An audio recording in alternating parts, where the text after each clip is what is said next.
26 ತಾರೀಕು ನಡೆದ ಮಾತುಕತೆ ಸಂದರ್ಭದಲ್ಲಿ ನೀವು ಡೆಲ್ಲಿಗೆ ವಾಪಸ್ ಬರ್ತೀರಾ, ನೀವು ಅಧ್ಯಕ್ಷರು ಮತ್ತು ಬಹುತೇಕ ಎಲ್ಲವೂ ಕೂಡ ರಾಜ್ಯ ರಾಜಕಾರಣ ಚರ್ಚೆ ಆಗ್ಬಿಟ್ಟಿತ್ತು. ಎಲ್ಲ ನಿಮ್ಮ ಕಾಂಗ್ರೆಸ್ ಅಂಗಳದಲ್ಲಿ ಬಹಳ ದೊಡ್ಡ ಚರ್ಚೆ ಸತೀಶ್ ಅವರು ಆಗ್ತಾರೆ. ಕೊನೆಗಳಿಗೆ ಬದಲಾವಣೆಗೆ ಏನು ಕಾರಣ ಆಯ್ತು? ಕೊನೆಗಳಿಗೆಯಲ್ಲಿ ನನ್ನ ಮಂತ್ರಿಯಲ್ಲೇ ಹೆಸರು ಇರಲಿಕ್ಕಿಲ್ಲ, ಯಾಕಂದರೆ ಅಧ್ಯಕ್ಷ ಅಂತ ಇಡೋಕೆ ಕೂತಿದ್ರು. ಕೊನೆಗಳಿಗೆಯಲ್ಲಿ ನನ್ನ ಮಂತ್ರಿ ಸ್ಥಾನದಲ್ಲಿ ಇರಲಿಲ್ಲ. ಆಮೇಲೆ ಬೆಳಗ್ಗೆ ಅವ್ರನ್ನು ಕೇಳಿ ಮನವೊಲಿಸಿ ಅವ್ರಿಗೆ ಕೊಡ್ತೀವಿ ಅಂತ ಹೇಳಿದಾಗ ಅದು ನಮ್ಮದು ಮಂತ್ರಿ ಬಂತು, ಅವರಿಗೆ ಅಧ್ಯಕ್ಷ ಸ್ಥಾನ ಹೋಯ್ತು. ಅಷ್ಟೇ, ಸಿಂಪಲ್. ಅದ್ರಾಗ ಏನೇನು ಅದೇ ಹೇಳಿದ್ರಲ್ಲ, ಒಂದೇ ಹತ್ತು ಪೋಸ್ಟ್ನಲ್ಲಿ ಬಂದಾಗ ಅದು ಸಮಸ್ಯೆ ಬಂತದು. ನಾವು ಕೊನೆಗೆ ಎರಡು ನೀವೇನು ಮಾಡ್ತೀರಾ ಮಾಡಂತ ಹೇಳಿದ್ದೀವಿ. ಅಂತಿಮವಾಗಿ ಅದನ್ನು ಮಂತ್ರಿ ಕೊಟ್ಟಿದ್ದಾರೆ, ಅವ್ರಿಗೆ ಅಧ್ಯಕ್ಷ ಕೊಟ್ಟಿದ್ದಾರೆ. ಅಷ್ಟೇ, ಅದು ಅದರಲ್ಲಿ ಚರ್ಚೆ ಮಾಡೋದು ಏನು ಇಲ್ಲ. ಅಧ್ಯಕ್ಷ ಸ್ಥಾನ ಎಲ್ಲದಕ್ಕಿಂತ ಅಬೌವ್ ಸಿ ಎಮ್. ಅದು ಅಧ್ಯಕ್ಷ ಸ್ಥಾನ ಅಬೌವ್ ಸಿ ಎಮ್, ಮಂತ್ರಿಗಳ ಮೇಲೆ ಇರ್ತಿತ್ತು ಅದು.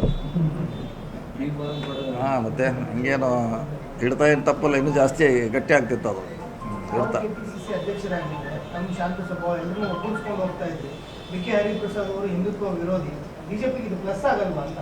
ಇಲ್ಲ, ಅದೆಲ್ಲ ಈಗ ನಮಗೆ ಹಿಂದೆ ಯಾವುದೇ ಅಧಿಕಾರ ಇಲ್ಲದೇನೋ ನಾವು ಗೆಲ್ಸಿದ್ರು. ನಮ್ಗೆ ಕೊಟ್ಟಂಥ ಟಾಸ್ಕನ್ನು ನಾವು ಪೂರೈಸಿದ್ರಲ್ಲ, ಈಗೂ ಮಾಡ್ತೀವಿ. ಅಧ್ಯಕ್ಷ ಹಾಗೆ ಮಾಡಬೇಕು, ಮಂತ್ರಿ ಹಾಗೆ ಮಾಡಬೇಕಂತ ಏನು ಇಲ್ಲ.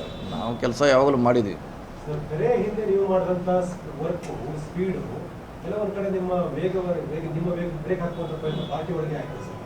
ಇಲ್ಲ, ಇದರಲ್ಲಿ ಏನೇ ಇಲ್ಲ, ಅಂಥ ಚಿಂತನೆ ಮಾಡೋದು ಅವಶ್ಯಕತೆ ಇಲ್ಲ. 1 ಮ್ಯಾನ್ 1 ಪೋಸ್ಟ್ ಅಷ್ಟೇ. ಅದು ಬಿಟ್ಟರೆ ಚುನಾವಣೆ ನೋಡಿದ್ದೇವೆ ನಾವು, ಮಾಲಪಡಿ ಚುನಾವಣೆ ನೋಡಿದ್ದೇವೆ. ನಿಮ್ಮ ವೇಗ ಏನಿತ್ತಲ್ಲ ಸರ್ ಬೇರೆ ಹಿಂದೆ, ಆ ಕಾರಣಕ್ಕಾಗಿ ಯಾರಾದರೂ ಬ್ರೇಕಿಗೆ ಆವಾಗ ನಾನು ಅಧ್ಯಕ್ಷ ಇಲ್ಲವಲ್ಲ, ಅವಾಗಿಲ್ಲಿದ್ದ ಅಧ್ಯಕ್ಷರು. ಅವಾಗೂ ಇಲ್ಲ, ಅವಾಗಿಲ್ಲ, ಈಗೂ ಇಲ್ಲ. ಈಗೂ ಕೆಲಸ ಮಾಡ್ತೀವಿ. ಕಾಂಗ್ರೆಸ್ ಅಲ್ಲಿ ಇನ್ನೊಬ್ಬ ಟ್ರಬಲ್ ಶೂಟರ್ ತರ ನೀವು ಕೆಲಸ ಮಾಡ್ತಿದ್ದೀವಿ. ಹಾಗೇನಿಲ್ಲ, ಎಲ್ಲ ಒಂದೇ. ಸಮಸ್ಯೆ ಬಂದಾಗ ಎಲ್ಲರೂ ರಿಪೇರಿ ಮಾಡಲಿಕ್ಕೆ ಇಳಿಲೇಬೇಕು. ಅವ್ರು ಡಿ ಕೆ ಶಿವಕುಮಾರ್ ಆ ಸಂದರ್ಭದಲ್ಲಿ ಅವ್ರು ಇದ್ರು, ಅವ್ರು ರಿಪೇರಿ ಮಾಡ್ತಾಯಿದ್ರು. ಈಗ ನಾವು ಅವ್ರ ಜಾಗದಾಗ ಬಂದರೆ ನಾವು ರಿಪೇರಿ ಮಾಡ್ತೀವಿ. ಆ ಸಂದರ್ಭನ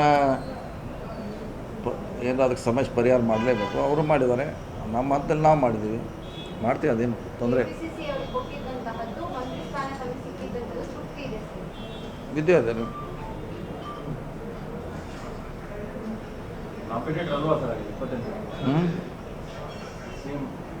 ಇನ್ನೂ ನೋಡೋಣ, ಇನ್ನೂ 2 ವರ್ಷ ಇದ್ದಾರೆ. ಇನ್ನೂ 2 ವರ್ಷದಲ್ಲಿ ನೋಡೋಣ.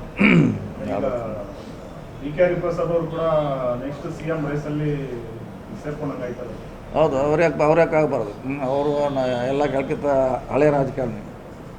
ಈ ಸದ್ಯ ಇರುವಲ್ಲಿ ಎಲ್ಲಕ್ಕಿಂತ ಲಾಂಗ್ ಈವ್ನಿಂಗ್ ಆಡಿದಾರೆ ಅವರು.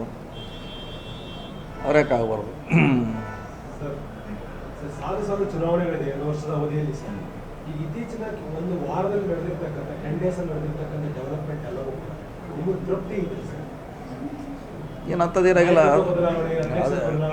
ಎಲ್ಲವನ್ನೂ ಹೊರತರೆ ನಿಮ್ಮ ಪಾತ್ರ ಎಲ್ಲದರ ಬಗ್ಗೆ ತೃಪ್ತಿ ಇದೆ ಸರ್? ಹಾಗೆ ಆಗ್ತೈತಿ. ಇದು ನೋಡಿ, ಈಗ ಸೆಟ್ಲ್ ಆಗೋರಿಗೆ ಹಂಗೆ ಹಾಗೆ ಆಗುತ್ತೆ. ಸೆಟ್ಲ್ ಆದ್ಮೇಲೆ ಮತ್ತೆ ಸ್ಮೂತಾಗಿ ರನ್ ಆಗಿರುತ್ತೆ. ನೀವು ಹೇಳ್ದಂಗೆ ಗೊಂದಲ ಅದು ಇಳಿದು ಇವ್ರು ಬಂದರು ಎಲ್ಲ ಆಗಿದೆ ನಿಜ.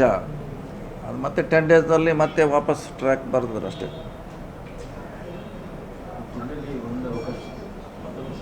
ಕೊಡ್ತಾರಲ್ಲ, ಇನ್ನು ನಾವು ಮುಂದಿನದಲ್ಲಿ ಅವ್ರು ಕೊಡಲೇಬೇಕು, ಕೊಟ್ಟೆ ಕೊಡ್ತಾರೆ. ಈಗ ಡಿಮಾಂಡ್ ಜಾಸ್ತಿ ಇದೆ, 20 ಪೋಸ್ಟಿಗೆ ಕನಿಷ್ಠ 50 ಜನ ಇದೆ. ಹೌದು, ಕರೆಕ್ಟ್. ಅದನ್ನು ಹೇಗೆ ನಿಭಾಯಿಸಕ್ಕೆ? ಅದನ್ನೇ ಅವ್ರು ಮಾಡ್ತಾರೆ. ಶಿವಕುಮಾರ್ CM ಅವರಿದ್ದಾರೆ, ಸಿದ್ದರಾಮಯ್ಯ ಇದ್ದಾರೆ, ಹೈಕಮಾಂಡ್ ಅವರಿದ್ದಾರೆ, ಮಾಡ್ತಾರೆ. ನಿನ್ನೆ ಕ್ಯಾಬಿನೆಟ್ ಎಲ್ಲ ನಿರ್ಣಯಗಳಿಗೆ ಕ್ಯಾಬಿನೆಟ್ ಸಚಿವರು ಎಲ್ಲರೂ ಒಪ್ಪಿಗೆ ಇತ್ತು. ಅದರಲ್ಲಿ ಬೇರೆ ಹತ್ರ ಅಂಥದ್ದೇನು ವಿವಾದವಾಗುವಂಥ ಯಾವುದೂ ಇಲ್ಲ. ಅದ್ರಾಗ ಏನಿದೆ, ಏನಾಗಿಲ್ಲ. ಎಷ್ಟಿದೆ? 1,000 ಕೋಟಿದು ಅಷ್ಟೇ ಇದೆ ಅದರಲ್ಲಿ. 1,000 ಕೋಟಿ ಬಿಟ್ಟರೆ ಬೇರೆ ಏನಿಲ್ಲ ಅದ್ರಾಗ. ಅದು ಎಲ್ಲ ಒಂದೇ ಸಾರಿನೂ ಖರ್ಚಾಗೋಲ್ಲ. ಅದು ಒಂದೇ ವರ್ಷಕ್ಕೆ ಖರ್ಚು ಮಾಡಲಿಕ್ಕಾಗೋಲ್ಲ. 500 ಆಗ್ಬೋದು ಈ ಸಾರಿ, ಮುಂದಿನ ಸಾರಿ 500 ಆಗ್ಬೋದು. ನಿರ್ಭೀತ, ನಿಷ್ಪಕ್ಷಪಾತ, ವಿಶ್ವಾಸಾರ್ಹ ಸುದ್ದಿಗಳಿಗೆ ಮತ್ತೊಂದು ಹೆಸರಾಗಿರುವ ನ್ಯೂಸ್ 18 ಕನ್ನಡ ಈಗ ಆಪ್ನಲ್ಲೂ ಲಭ್ಯವಿದೆ. ದಯವಿಟ್ಟು ಇಲ್ಲಿರುವ QR ಕೋಡ್ ಅನ್ನು ಸ್ಕ್ಯಾನ್ ಮಾಡಿಕೊಂಡು ಆಪ್ ಡೌನ್ಲೋಡ್ ಮಾಡೋದಕ್ಕೆ ಮರಿಬೇಡಿ. ನಿಮ್ಮ ಬೆಂಬಲ ಹೀಗೆ ಸದಾ ನಮ್ಮೊಂದಿಗಿರಲಿ. ಧನ್ಯವಾದ.